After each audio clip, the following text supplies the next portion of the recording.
ఇప్పుడు ఖచ్చితంగా పార్టీలకు అతీతంగా ఆ కుటుంబానికి అండగా నిలవాలి. కుటుంబానికి ఇన్ ద సెన్స్ ఆ కుర్రాడు ఎటువంటి వాడైనా కానీ ఏం జరిగిందో ఆ కుటుంబానికి చెప్పాలి. జరగరాంది ఏమన్నా జరిగితే బాడీని అప్పగించాలి, దానికి కారణాలు చెప్పాలి, దానికి ఎలాగూ చట్టపరమైనటువంటి చర్యలు ఉంటాయి. కానీ కుర్రవాడిని ఎంక్వైరీకి పిలిచాము, తర్వాత వెళ్ళిపోయాడు, మేము పంపించేసాము, లేకపోతే మాకు తెలియదు, ఇప్పుడు ఎక్కడున్నాడో మాకు తెలియదు అని చెప్పేసి ఆ రకంగా మాట్లాడుతున్నప్పుడు ఆ తల్లికి ఖచ్చితంగా ఆ తల్లి వేదనకి మనం వాయిస్ ఇవ్వాల్సిందే. కానీ దాన్ని పొలిటిసైజ్ చేయడానికి అంత ఆరాటపడాల్సినటువంటి అవసరం ఏముంది? అలాగే కులాలకు ఆపాదించడం ఎంతవరకు కరెక్టు చెప్పండి. సురేష్ గారు, మీకు 24 ప్రేక్షకులకు పేరలో ఉన్న పెద్దలందరికీ నమస్కారం. ఇప్పుడు చెప్పేది విన్నా సార్, అది మా జనసేన కార్యకర్త కాదు, ఆ విధంగా చేయలేదు, అతను రౌడీ షీటరు, మాకు సంబంధం లేదని. అంటే రౌడీ షీటర్లు ఎంతమంది లేరు విజయవాడలో? అందరిని తెచ్చి కాల్ చేశారా? మరి అమ్మిశెట్టి వాసు ఎందుకు వెళ్ళారు వాళ్ళ ఇంటికి? 50 లక్షలు ఇస్తాము, మీరు కాపులం మేము కాపులం అని చెప్పి ఎందుకు వాళ్ళ దగ్గర డిమాండ్ పెట్టారు? కారణం ఏంటి? ఇప్పుడు అంటున్నారు అంబటి రాంబాబు గారు పెట్టిన ఫోటోలు, అబద్ధపు ఫోటోలు. మరి నిజమైన ఫోటోలు కోర్టు నుంచి తీసుకురండి. కుర్రోడిని సాయి కృష్ణ చచ్చిపోయాడని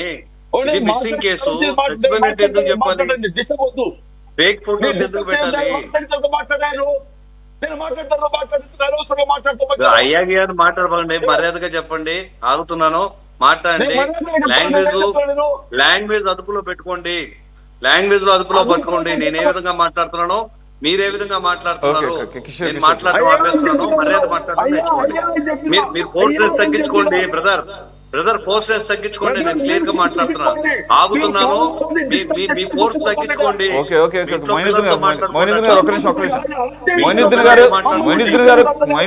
ఆగండి మీరు ఆగండి సార్. అదే మీరు చెప్పేది వినండి సార్. అదే ఆయన ఆగుతున్నానని చెప్తుంటే మీరు వినిపించుకోరు. ఆయన ఆగుతున్నానన్నారు, ఆగండి. ఆయన ఆగుతున్నా. అయితే కిషోర్ ఒక్క నిమిషం, ఆయన కన్సర్న్ ఏంటంటే ఆయన కన్సర్న్ ఏంటంటే మీరు ఒక్క నిమిషం ఆగండి సార్. మోయినుద్దీన్ గారు, మీ బాధ నాకు అర్థమైంది, ఆగండి, నన్ను చెప్పనివ్వండి. ఆయనకు అర్థమయ్యేటట్టు. కిషోర్ గారు, ఆయన అనేది ఏంటంటే మీరు మాట్లాడుతున్నప్పుడు ఆయన ఏం అడ్డుకోలేదు కదా.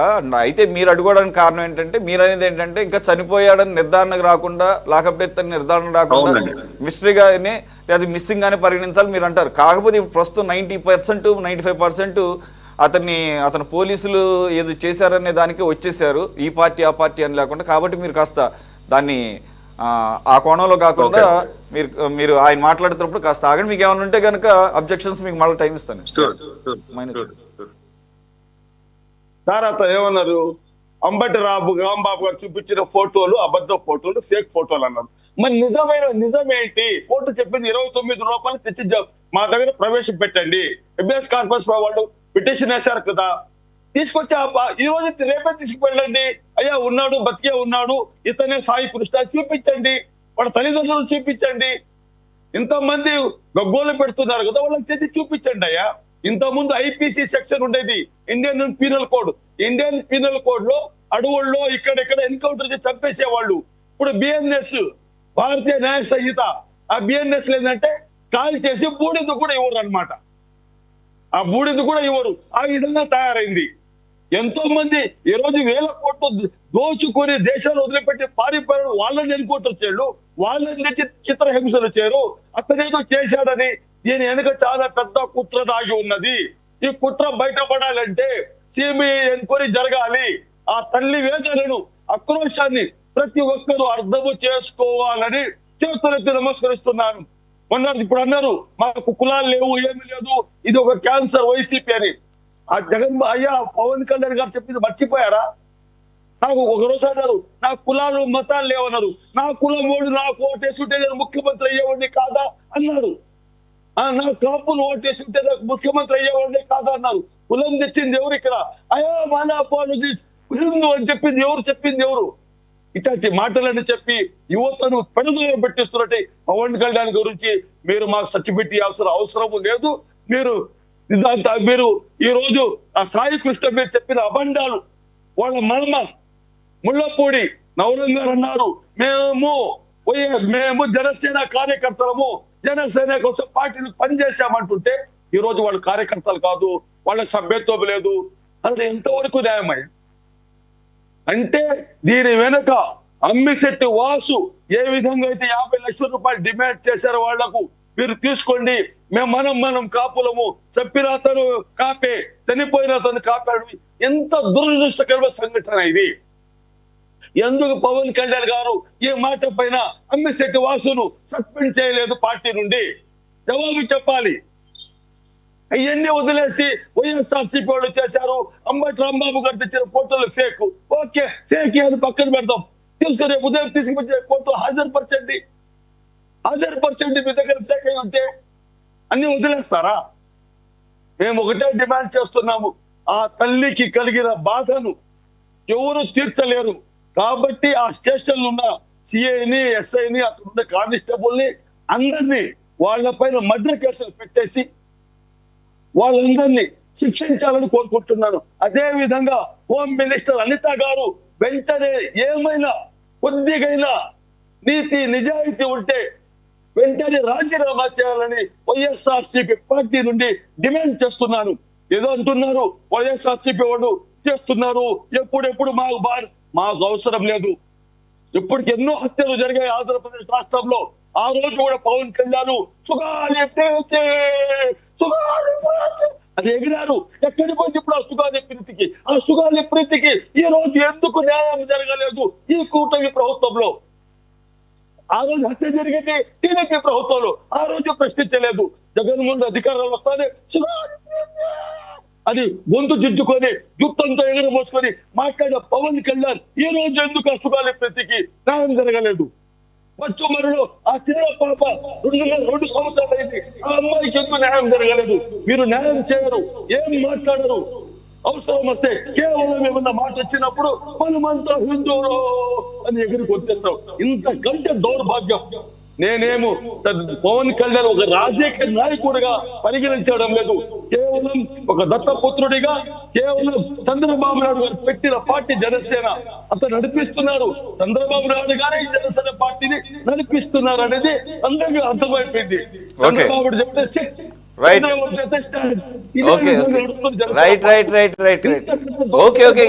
ఆగండి, ఇంకా ఆగండి. సబ్జెక్ట్ డివేట్ అవుతున్నారు. ఒక్క నిమిషం ఆగండి సార్.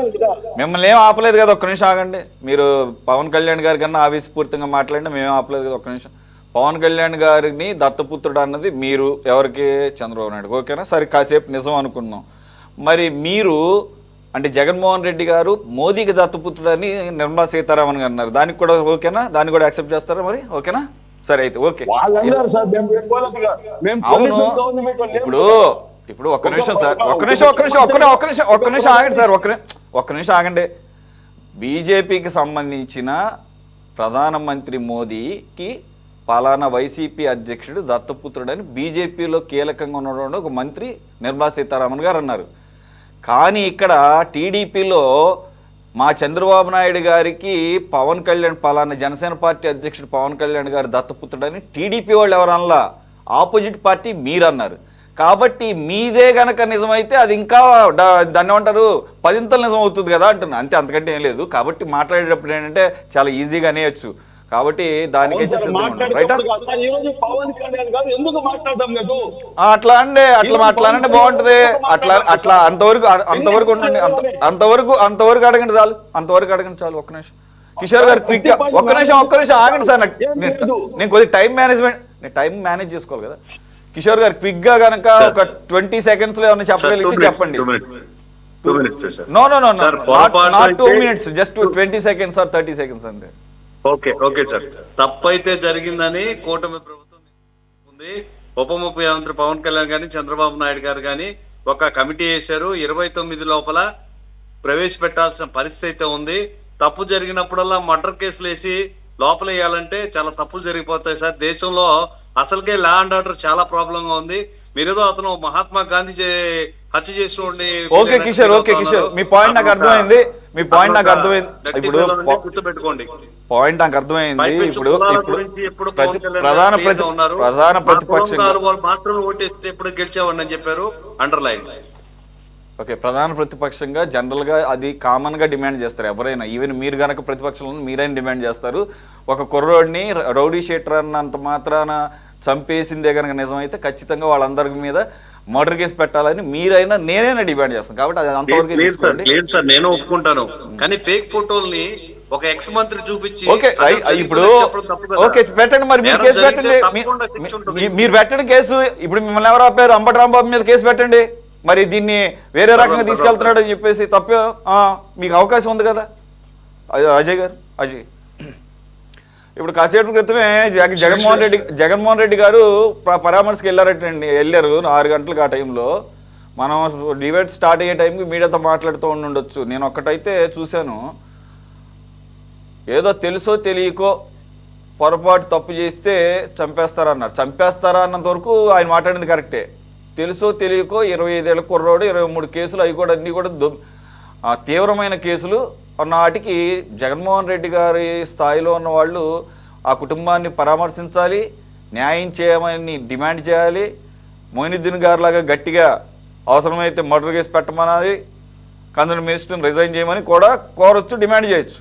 కానీ ఒక పక్కన అతని ట్రాక్ రికార్డు ఘోరంగా ఉంది, మళ్ళీ ట్రాక్ రికార్డు అంటున్నారు అని అట్లా అనకూడదు. ఇక్కడ నేను ఏమంటున్నానంటే అసలు ఈ పరిస్థితి ఎందుకు తలెత్తింది? అసలు పోలీస్ స్టేషన్ పోలీసుల దాకా లెక్కెళ్లాల్సిన అవసరం ఎందుకు వచ్చింది?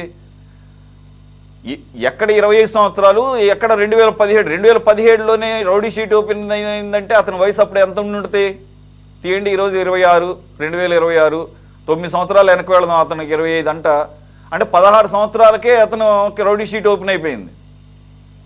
మరి ఇన్ని సంవత్సరాలు అసలు పోలీసులు ఎందుకు కట్టడి చేయలేకపోయారు? ఇది కూడా ప్రశ్న అజయ్ గారు.